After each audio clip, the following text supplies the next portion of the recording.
A las 7:42 de la mañana, en pleno centro de Alicante, Raúl Márquez, 58 años, exmilitar y exagente de frontera en Melilla, bajó del autobús sin quitarse aún la mochila. Llevaba meses arrastrando el cuerpo por las rutas secundarias de una España que ya no reconocía. Nadie lo esperaba, y en realidad tampoco tenía claro por qué había vuelto. Ese día, lo único que sabía era que necesitaba caminar. Dejó atrás la estación y se adentró en el mercado central. La ciudad bullía como siempre. Persianas metálicas que subían, camionetas descargando cajas, olor a pan recién hecho mezclado con humedad vieja. Pero entre todo ese ruido cotidiano, algo lo detuvo en seco. No fue un sonido, sino un tono. Una voz gruesa cargada de autoridad y desprecio, algo que reconoció de inmediato, no con la razón, sino con el cuerpo. La había oído antes, muchas veces, en los pasillos del cuartel, en los retenes de frontera, en las órdenes que se daban sin opción a réplica.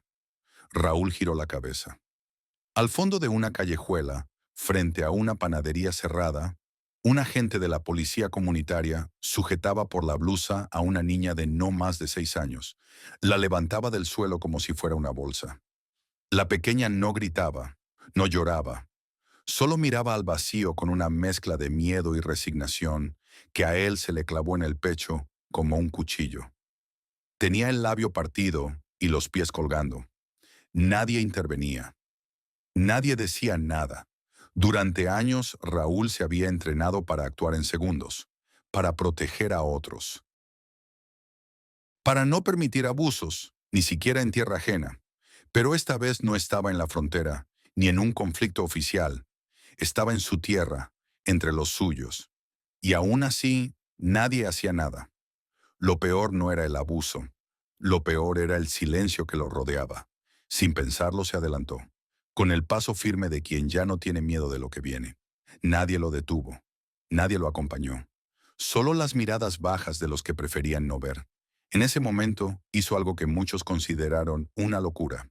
Tomó a la niña entre sus brazos, despacio, sin brusquedad, como quien recoge algo que el mundo ha olvidado proteger. Y entonces ocurrió lo inesperado. La niña lo miró y le dijo una sola palabra. No gritó, no pidió ayuda, solo pronunció algo que lo paralizó por completo. Papá. No fue un grito ni un reclamo. Fue un reconocimiento, una verdad que cayó sobre Raúl con el peso de todos los años perdidos. Porque él no tenía hijos, al menos no que supiera. Aquel instante lo cambió todo. El agente se alejó murmurando amenazas que nadie escuchó. La multitud se dispersó como si nada hubiera pasado, y Raúl, de pronto, se quedó solo con una niña aferrada a su pecho, temblando. No sabía su nombre, no sabía su historia, pero había algo en esos ojos que le resultaba dolorosamente familiar, como una sombra del pasado que, de pronto, reclamaba presencia. En la mochila que llevaba aún colgada había recuerdos de frontera, cartas sin abrir, fotografías de compañeros caídos, pero nada lo preparó para esa mañana. Porque nadie te enseña cómo reaccionar cuando alguien te llama papá y tú no tienes idea de por qué. Lo llevó a un banco cercano. Se sentaron en silencio. La niña apenas respiraba. Le dijo que vivía con su abuela, que estaba enferma, que había salido a comprar huevos y que alguien la acusó de robar. Raúl no sabía qué creer, pero algo dentro de él, algo muy profundo, le decía que no era mentira. Aquel momento no fue solo un acto de valentía, fue un espejo, un recordatorio de todas las veces que él mismo fue testigo del abandono, de la injusticia, del miedo en los ojos de un menor. Pero esta vez no era un desconocido, era su sangre, o al menos eso parecía. Lo que Raúl no sabía aún era que esa niña no solo venía con heridas, venía también con un nombre que él no había pronunciado en años, un nombre que lo haría enfrentarse a una verdad que había sepultado junto a su pasado militar. Esa mañana, en pleno mercado de Alicante, mientras la ciudad seguía su ritmo, un exsoldado aprendió que a veces el coraje no consiste en disparar, sino en quedarse, y que, en un mundo donde tantos prefieren no mirar, basta una persona que se detenga para que algo empiece a cambiar. Porque cuando alguien te llama papá, aunque no estés preparado, ya no puedes mirar hacia otro lado. Y eso él lo entendió demasiado tarde. Raúl Márquez no era un hombre de gestos impulsivos. Había aprendido durante años a medir sus pasos, a analizar cada escenario antes de actuar. Pero esa mañana, con la niña aún agarrada a su camisa, supo que lo que estaba por venir no se resolvería con frialdad ni estrategia. El instinto que lo había guiado en tantos operativos lo llevó a hacer algo aún más difícil: quedarse. No preguntó más. Tomó a la niña de la mano y caminaron hacia una pensión en el barrio de Carolinas Altas, un lugar modesto donde él había alquilado una habitación temporal. Ella no soltó su agarre en ningún momento, como si cualquier separación pudiera significar desaparecer de nuevo. Al llegar, Raúl le ofreció un tazón de leche caliente y un trozo de pan. Ella comió sin apuro, pero con la concentración de quien sabe que no hay muchas oportunidades para repetir. El ambiente era austero. Las paredes mostraban manchas de humedad y el suelo crujía con cada paso. Pero era tranquilo, y eso ya era suficiente. Mientras ella comía, Raúl no dejaba de observarla. En su forma de evitar la mirada directa, en cómo se sentaba al borde de la silla sin tocar del todo el respaldo, reconoció señales claras de lo que se llama hipervigilancia, un comportamiento común en menores que han aprendido a sobrevivir desconfiando. En un momento, cayó de su suéter una pulsera de oro, opaca por el tiempo. Raúl la tomó con cuidado. Tenía un grabado: Familia Montemayor, 1889. Ese nombre, olvidado por muchos, lo sacudió. No solo por lo que representaba en la historia local, sino por lo que significaba en la suya. Durante años, los Montemayor habían sido una familia poderosa, ligada a casos de despojos, expropiaciones y silencios comprados. Cuando preguntó por la pulsera, la niña respondió con naturalidad que era de su madre y que su abuela le dijo que nunca debía quitársela. Raúl sintió un nudo en el estómago. Si la historia era cierta, si esa pulsera no era una simple joya sino una pieza de una historia oculta, estaba ante algo más grande que una coincidencia. El pasado, que tanto se había esforzado por dejar atrás, volvía con detalles imposibles de ignorar. El nombre Montemayor no era cualquier nombre, y si la niña lo llevaba como herencia, no era solo una menor en situación vulnerable, era una heredera de algo que posiblemente no debía saber. Raúl decidió entonces buscar a la abuela. La niña lo guió hasta una casa en las afueras del centro, una vivienda baja, de ladrillos envejecidos. Allí, una mujer mayor, de rostro curtido y manos temblorosas, lo recibió sin sorpresa, pero con evidente tensión. No le ofreció asiento, solo dijo que la niña estaba mejor con ella. Raúl no discutió. Miró alrededor. La mujer no tenía fuerzas ni recursos. Había papeles médicos sobre la mesa y un pequeño calentador a punto de apagarse. El estado de salud de la abuela era frágil y la situación general insostenible. Sin embargo, lo más impactante fue el silencio. Un silencio espeso, lleno de cosas no dichas. En algún momento, Raúl mencionó el nombre Valeria. La mujer se giró con un gesto de desagrado. Esa ya no está, murmuró. No añadió más. Esa noche de regreso en la pensión, Raúl no pudo dormir. Observaba a la niña dormir en una colchoneta improvisada. Su respiración era ligera, pero inquieta. En sueños murmuró frases sueltas. No lloraba, pero el cuerpo entero parecía tensarse como si estuviera lista para huir. A los 6 años, una niña no debería dormir así. Raúl comprendió que ya no era cuestión de caridad. Algo lo unía a esa criatura. Quizás la sangre, quizás la culpa. Pero lo cierto es que no podía mirar hacia otro lado. La pulsera no mentía. El silencio de la abuela tampoco. Y en los ojos de la niña había algo que no se explicaba con palabras. La infancia no debería depender de un error del sistema o del miedo a los apellidos poderosos. Esa noche, Raúl entendió algo que no había comprendido ni siquiera en la frontera: que hay guerras que no se pelean con armas, sino con presencia, y que quedarse, cuando lo fácil sería irse, también es una forma de resistencia. A las 8:30 del día siguiente, una mujer de cabello recogido y libreta en mano llamó a la puerta de la pensión. Se presentó como la doctora Beatriz Castañeda, 45 años.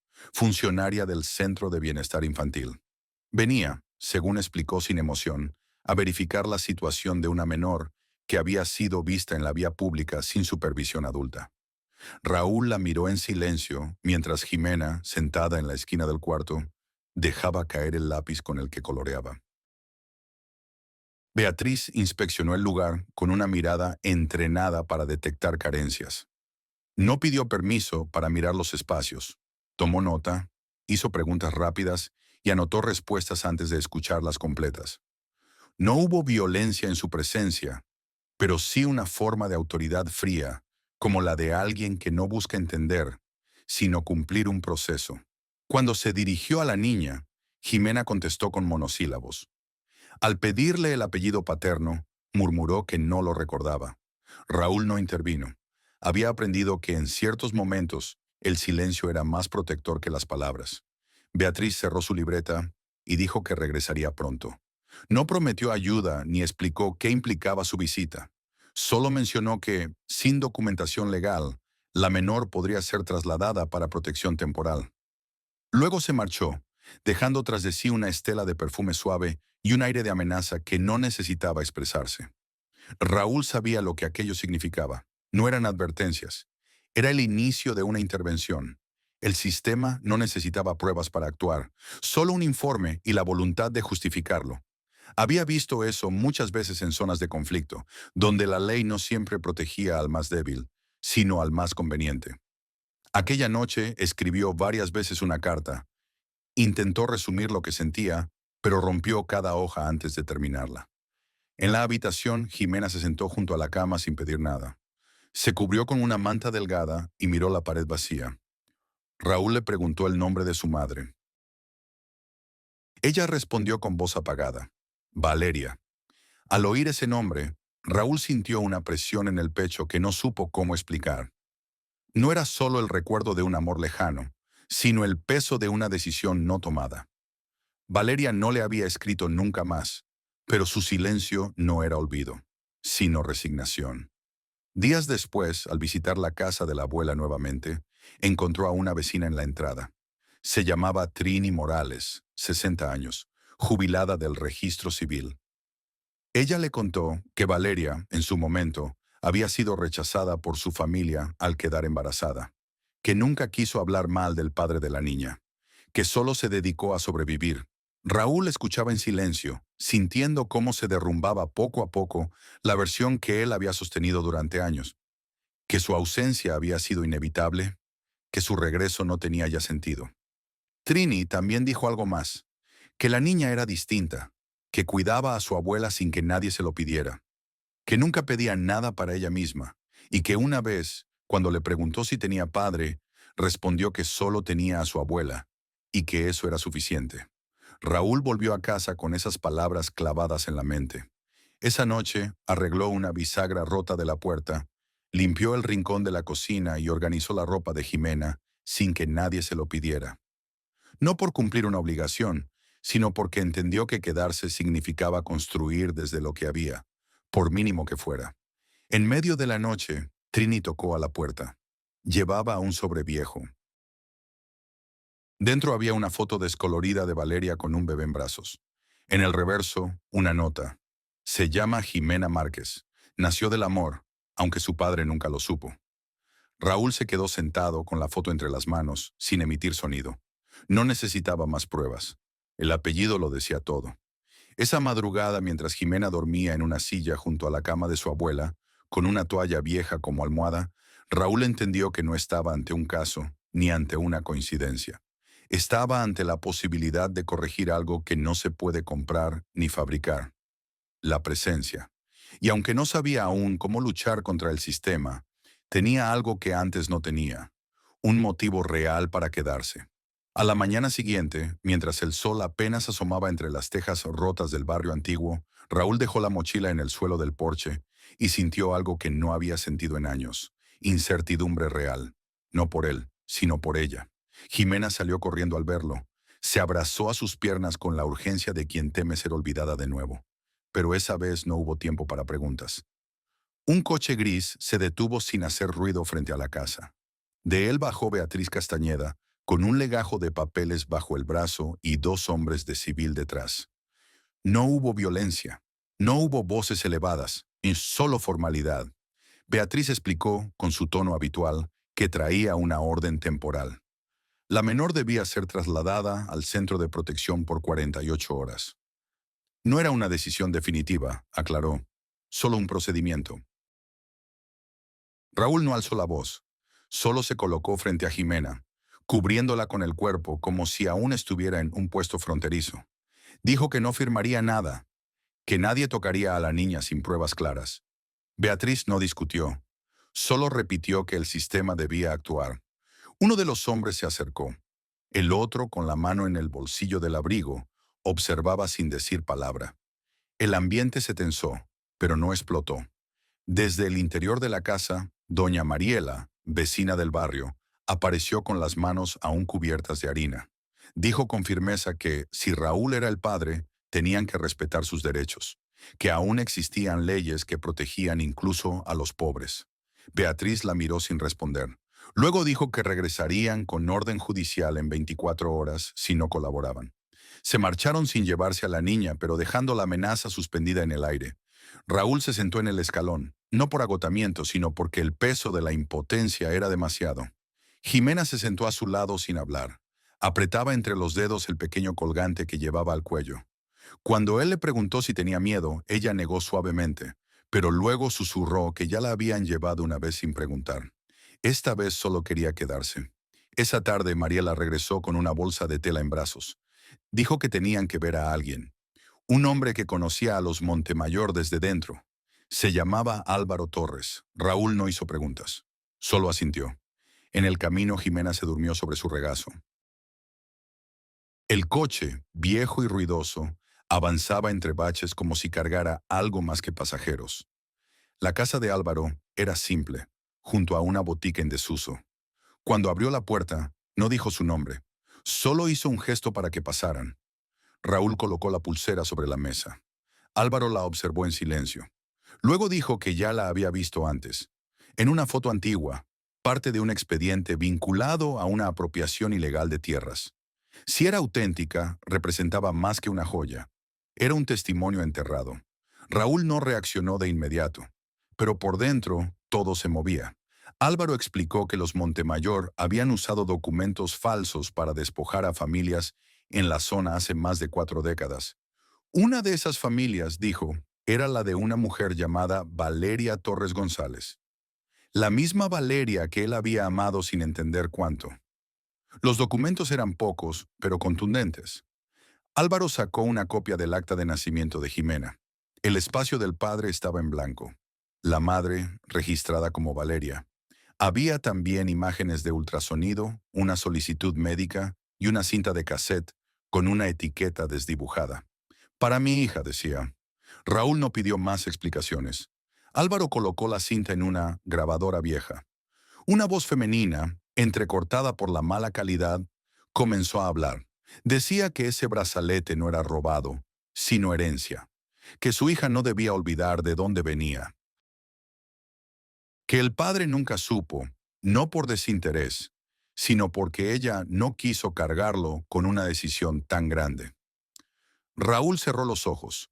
Cada palabra lo perforaba, no por nostalgia, sino por verdad. Una verdad que no podía devolverse al silencio. Esa noche, mientras Jimena apilaba piedras en el patio, Raúl se sentó a su lado. No habló de lo que escuchó. Solo colocó otra piedra más en la pequeña casa que la niña construía con ramas y tierra. Al preguntarle de quién era esa casa, ella respondió sin dudar, de alguien que ya no se va a ir nunca.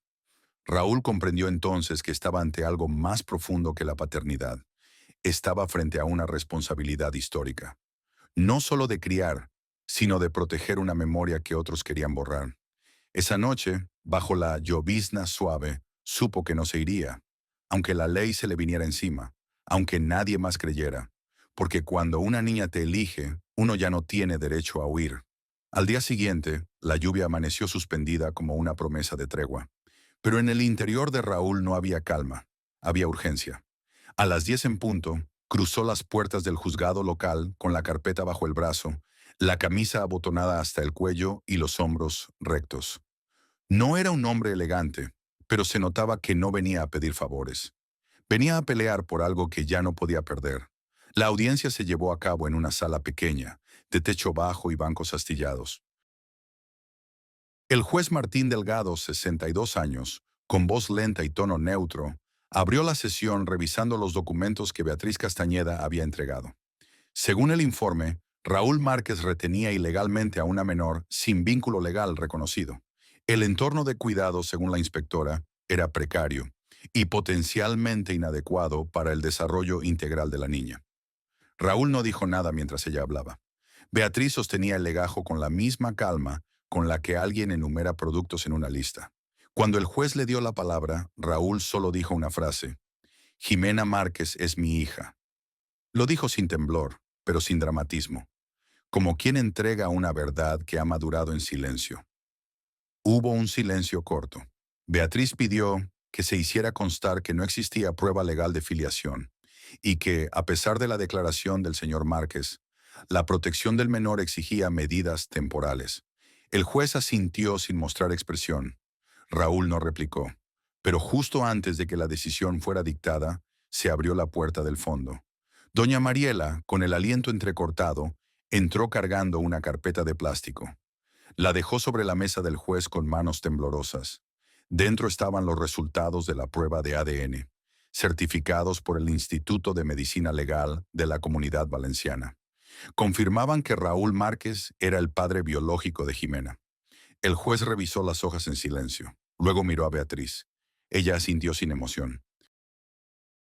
Dijo que, aún así, el protocolo exigía que la menor fuera trasladada a un centro temporal mientras se evaluaba la capacidad de crianza del padre. Raúl apenas contuvo la respiración. No era una negativa directa, pero tampoco una victoria. El sistema solo abría otra puerta de espera. El juez dictó resolución. La niña sería llevada al centro de acogida DIP por un periodo inicial de 10 días. Evaluación psicológica, estudio ambiental y seguimiento.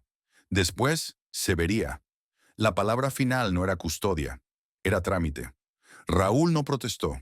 Se levantó, salió del juzgado y fue directo al patio donde Jimena lo esperaba sentada, abrazando su muñeco de trapo.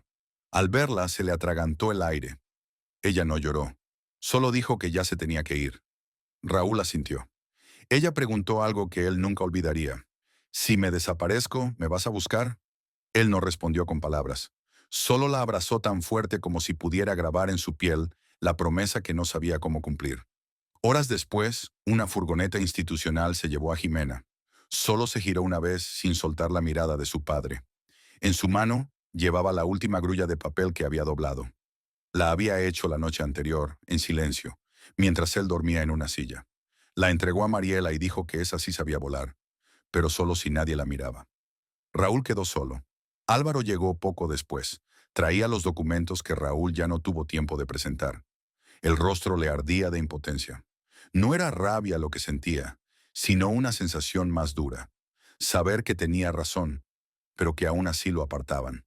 Esa noche, Jimena durmió en una litera de metal. No pidió cena. No preguntó cuánto tiempo estaría allí. Solo escondió su muñeco bajo la almohada y miró al techo. En la pared había una frase escrita con lápiz por otra niña que había pasado por lo mismo. Te encierran quitándote la esperanza. Jimena no la entendía del todo, pero sí sentía lo que quería decir. Al día siguiente, Raúl regresó al centro con papeles, con cartas, con pruebas, pero nadie se los pidió, nadie se los recibió. Solo le repitieron que esperara el plazo establecido. No hubo excepciones, no hubo empatía. En el pueblo, Álvaro trabajaba sin descanso. Rastros, nombres, vínculos. Lo que más le llamó la atención fue que el nombre de Beatriz Castañeda aparecía también en la junta directiva del centro de acogida. Y junto a ella, un nombre aún más conocido, Leticia Salinas, antigua asesora legal de los Montemayor. Las piezas comenzaban a encajar. Esa misma tarde, Mariela se acercó al centro con una bolsita de pan de elote y jugo. Pidió ver a Jimena solo un momento. Le entregó el pan, y la niña en silencio le dio su muñeco. Dentro, escondido, había un papelito con unos números y una nota escrita a lápiz. Código, bajo el árbol de mango. Mariela no preguntó. Solo lo tomó y lo guardó como si llevara en sus manos el corazón de una verdad que aún no tenía forma. Esa misma noche, Mariela caminó hasta la casa de Álvaro con paso firme. Golpeó la puerta con el dorso de la mano, sin prisa, pero sin pausa. Cuando él abrió, no hubo saludo. Solo extendió el papel con los números que Jimena había escondido en su muñeco. Álvaro lo tomó, lo observó bajo la luz tenue del pasillo y luego levantó la vista con una expresión que no era de sorpresa, sino de deuda. Le pidió que lo acompañara. No dijo a dónde. Mariela no preguntó. Sabía que había cosas que no se explican con palabras. Media hora más tarde, llegaron a la antigua casa de Valeria. Allí Raúl los esperaba, apoyado en el marco de la puerta, con las manos hundidas en los bolsillos y el rostro marcado por noches sin sueño. No dijo nada cuando vio el papel. Solo asintió y caminó hacia el patio trasero. El árbol de mango aún estaba allí, alto y silencioso, con raíces abultadas y hojas secas que cubrían el suelo. Sin perder tiempo, Álvaro empezó a cavar. Mariela sostenía la linterna y Raúl retiraba la tierra con las manos desnudas, como si no quisiera interponer nada entre él y la memoria enterrada. Pasaron más de 30 minutos hasta que algo sonó bajo la pala. Era un golpe seco, metálico. Raúl se arrodilló. Entre la tierra húmeda apareció una caja oxidada, envuelta en bolsas plásticas amarillas. La abrieron con cuidado. Dentro había papeles doblados, una memoria USB, un sobre con el nombre Jimena, escrito a mano, y dos documentos notariales con firmas antiguas. Álvaro los tomó y los comparó. Uno era una escritura de transferencia de tierras a nombre de la familia Torres González, con fecha de hace 40 años. El otro, una cesión firmada por un supuesto heredero, que al revisar la firma resultaba falsa. El último beneficiario, Lorenzo Montemayor. La memoria USB contenía 5 archivos de audio. Raúl los escuchó esa misma madrugada, uno por uno. La voz de un hombre mayor, clara y confiada, mencionaba sin reservas que el brazalete era suyo, que la niña debía desaparecer y que mientras tuviera en sus manos a ciertos jueces, nada lo afectaría. Eran grabaciones tomadas en una conversación informal, pero lo suficientemente reveladoras como para que el sistema temblara si salían a la luz. Raúl se quedó en la casa toda la noche. No durmió. Releyó los documentos, escuchó los audios, tocó las paredes húmedas que alguna vez fueron hogar de Valeria. Entre las grietas del tiempo, empezó a ver no solo los errores que había cometido, sino las oportunidades que aún tenía para enmendar. Al amanecer se sentó junto a Álvaro en el borde del porche. Ninguno habló durante un buen rato. Luego Álvaro dijo que había contactado a 3 periodistas. Gente seria, sin vínculos compartidos ni empresas. Raúl no respondió, solo asintió. Ya no era momento de dudas. Había pasado demasiado tiempo en silencio. Ese mismo día, el primer video fue publicado en redes. Una joven periodista, hija de un antiguo compañero de batallón de Raúl, habló con claridad. Explicó que la niña no era un caso de tutela irregular, sino una víctima de una cadena de ocultamientos. Mostró el brazalete, mencionó los audios, citó las escrituras.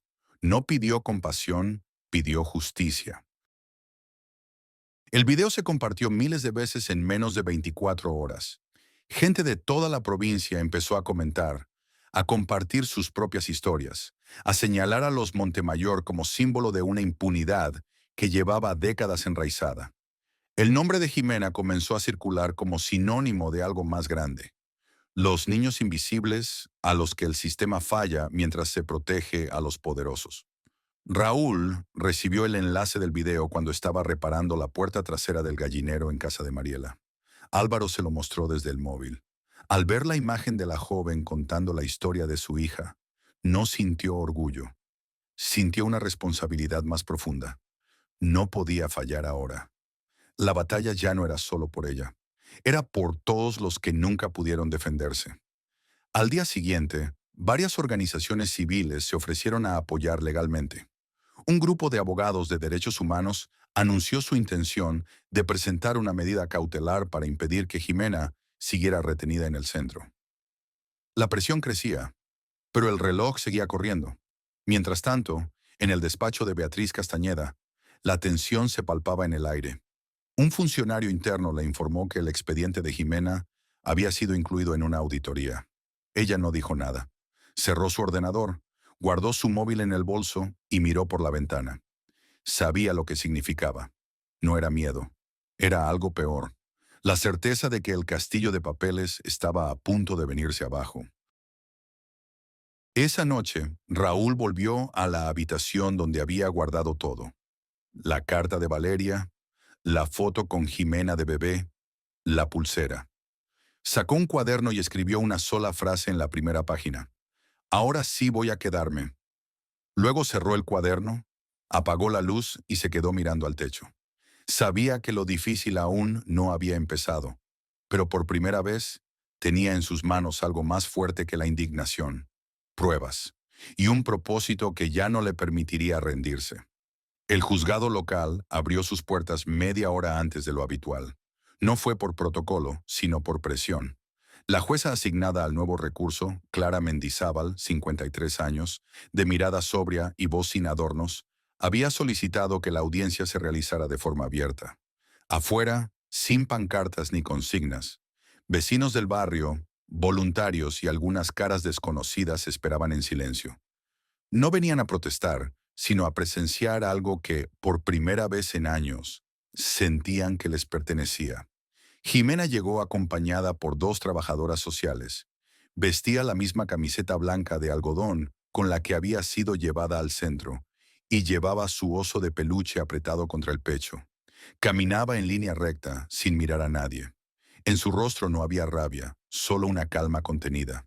Se sentó en la sala de espera, con los pies colgando de la silla, y cuando escuchó su nombre, se levantó sin ayuda. Raúl ya estaba dentro. Había pasado la noche preparando las carpetas, ensayando mentalmente cada punto, cada palabra. No tenía abogado personal, pero contaba con el apoyo técnico de una organización de defensa legal infantil que había aceptado sumarse en el último momento. Los audios, las escrituras recuperadas bajo el árbol y la prueba de ADN certificada formaban parte del nuevo expediente. La jueza revisó cada documento con atención. Pidió silencio más de una vez. Escuchó las intervenciones de los abogados, las observaciones de los testigos vecinales, y cuando llegó el turno de Raúl, solo le pidió una cosa: claridad. Él no improvisó. Contó que había sido militar, que había dejado su tierra creyendo que protegía otras fronteras, mientras las suyas quedaban abandonadas, que nunca recibió una carta de Valeria, que no supo de su hija hasta el día en que la escuchó pronunciar papá en mitad de una calle. No lloró, no buscó compasión, solo ofreció lo que tenía: su presencia. La jueza pidió a Jimena que se acercara, no para interrogarla, sino para preguntarle con quién quería estar. La niña no titubeó. Dijo que quería volver con Raúl porque era la única persona que no se había ido cuando todos los demás lo hicieron. La frase no tuvo tono dramático. Fue una afirmación seca, clara, como suelen ser las verdades que los niños no saben disfrazar. El fiscal no presentó objeción. Beatriz Castañeda no se presentó. Leticia Salinas tampoco. Ambas habían sido notificadas de la apertura de una investigación administrativa. Ninguna quiso dar la cara. El tribunal deliberó solo unos minutos. La jueza, con tono sereno, declaró la suspensión definitiva de todo reclamo de la familia Montemayor sobre Jimena. Otorgó la custodia temporal directa a Raúl Márquez, mientras se formalizaba el proceso de adopción legal retroactiva. No hubo aplausos, solo un suspiro generalizado, como si todos los presentes soltaran al mismo tiempo el aire que habían contenido durante semanas. Jimena caminó hacia Raúl, tomó su mano con la suya pequeña y no dijo nada. Pero en ese gesto había más lenguaje que en todas las declaraciones del día. A la salida del juzgado, Mariela los esperaba con una bolsa de tela. Álvaro estaba junto a ella con los ojos hundidos pero aliviados. Subieron al coche sin hablar. Durante el trayecto, Jimena preguntó por el collar. Raúl lo sacó del bolsillo y se lo entregó. Ella no se lo colgó al cuello, solo lo sostuvo en la mano, apretándolo fuerte, como quien reconoce por fin que lo que parecía perdido ha vuelto para quedarse. Una semana después, la historia ya era conocida. El video inicial había superado las 100.000 visualizaciones. La prensa local se hizo eco. Luego, medios regionales y finalmente algunas plataformas nacionales. No por el escándalo, sino por la humanidad del caso. Una niña, un padre, un brazalete, una herencia olvidada. El símbolo no era el apellido, sino la persistencia. La jueza Clara Mendizábal propuso en su informe final una revisión estructural de los procesos de custodia de menores sin documentos oficiales, planteando mecanismos alternativos de evaluación que priorizaran testimonios comunitarios y pruebas emocionales verificables. Lo que había comenzado como un caso aislado se convirtió en un precedente. En casa, Raúl instaló un perchero junto a la entrada y un pequeño buzón de madera con el nombre Jimena grabado a mano. La niña, al verlo, no dijo nada. Colocó en él una nota escrita en papel cuadriculado que decía: «Gracias por no irte». No firmó, no dibujó, solo dejó el mensaje. Esa noche, al cerrar la puerta, Raúl se detuvo un segundo, no porque dudara, sino porque entendió algo que nunca había comprendido del todo, que ser padre no era una función legal, ni una biología confirmada. Era un verbo, una acción, un acto constante de permanecer cuando todo invita a desaparecer. En algún momento de la madrugada, Jimena se levantó por agua. Lo vio dormido en el sillón, con el cuaderno aún abierto en el regazo. Se acercó, le tapó los pies con una manta y antes de volver a la cama, miró el cuaderno. Había una nueva frase escrita. Un hogar no se hereda, se construye día a día. Entonces volvió a acostarse, sin miedo. Por primera vez, en mucho tiempo, sintió que ya no estaba de paso. Un año después de la audiencia, la casa donde todo comenzó ya no era la misma. Las paredes habían sido pintadas de blanco, y en la entrada colgaba un cartel de madera con letras grabadas a mano. Casa Jimena, aquí nadie es olvidado. No tenía logotipo ni número de calle, pero quienes pasaban por allí sabían que no se trataba de un refugio común. Era un lugar levantado con pedazos de pasado, con manos que alguna vez temblaron y ahora construían futuro. Jimena asistía a la escuela pública del barrio. No era la mejor del distrito, pero ella la llamaba su castillo. Cada mañana preparaba su mochila, revisaba 2 veces sus lápices y colgaba al cuello un cordón de cuero con el brazalete que, tiempo atrás, había escondido en la manga de su suéter. Ahora brillaba más, no por el metal, sino porque era parte de su historia y ya no tenía miedo de mostrarla. Raúl había transformado una parte del patio en huerto y otra en taller. Allí enseñaba a otros padres, hombres en su mayoría, que venían con mirada baja y pasado roto, a reparar puertas, colgar estanterías, cambiar bisagras. No hablaban de emociones, pero mientras se lijaban madera o martillaban, algo sanaba. Sin palabras, pero sanaba. Doña Eugenia, la abuela de Jimena, regresó meses después, con el cabello más blanco y la voz más pausada. No hablaba mucho, pero escribía. A los niños del centro les enseñaba caligrafía, les corregía con suavidad las eses torcidas y les decía que escribir bien era otra forma de resistir. Nadie lo discutía. Mariela se encargaba de la cocina y de las listas imposibles de deseos infantiles. Empanadillas dulces, croquetas sin cebolla, panecillos con forma de estrella. Decía que el secreto no estaba en los ingredientes, sino en escuchar lo que cada niño recordaba de su infancia, incluso si esa infancia había sido un lugar oscuro. Álvaro, después de un año de investigaciones, partió hacia Oaxaca. Llevaba una carpeta bajo el brazo, una libreta de campo y una foto plastificada de Jimena en su primer día de escuela. En el reverso, Raúl había escrito: «Sonríe con calma, pero aún se sobresalta si alguien le toma la mano sin avisar». Álvaro entendió lo que eso significaba. También él alguna vez se sobresaltó. Pero la historia no terminó allí. Una tarde de otoño, mientras Jimena colgaba dibujos en el pasillo, llegó un sobre sin remitente.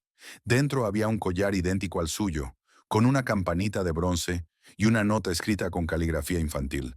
«Gracias por enseñarme a no soltar la mano de nadie. La niña de Oaxaca ya volvió». Jimena no dijo nada, Solo colgó la campanita en la rama del árbol de mango. Cada vez que el viento soplaba, el sonido llenaba el patio como si alguien susurrara. Aquí nadie desaparece. Esa misma noche Raúl encontró en el buzón un trozo de cartón doblado.